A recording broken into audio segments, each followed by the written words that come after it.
পালংঘাট থেকে চুরি হওয়া বাইক সহ এক ব্যক্তি আটক মেঘালয়ে 172 ব্যাটালিয়নের হাতে। জানা যায়, পালংঘাট এলাকার শান্তি আশ্রমের কাছে হেমন্ত কুমার রায়ের AR-16A3466 নম্বরের 180 পালসার বাইক রবিবার দুপুর 12টা নাগাদ নিজের বাড়ির গেট থেকে বাইকের লক ভেঙে চোর নিয়ে যায়।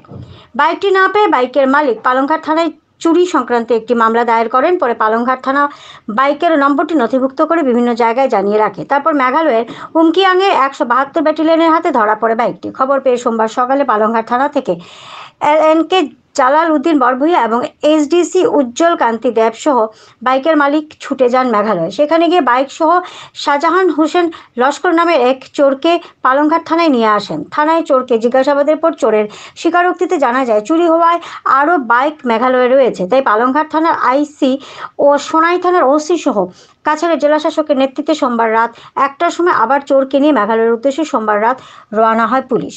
শিলচর থেকে দীপজয় চক্রবর্তীর রিপোর্ট, ভয়েসে NE24 চ্যানেল থেকে বর্ণালী মিশ্র।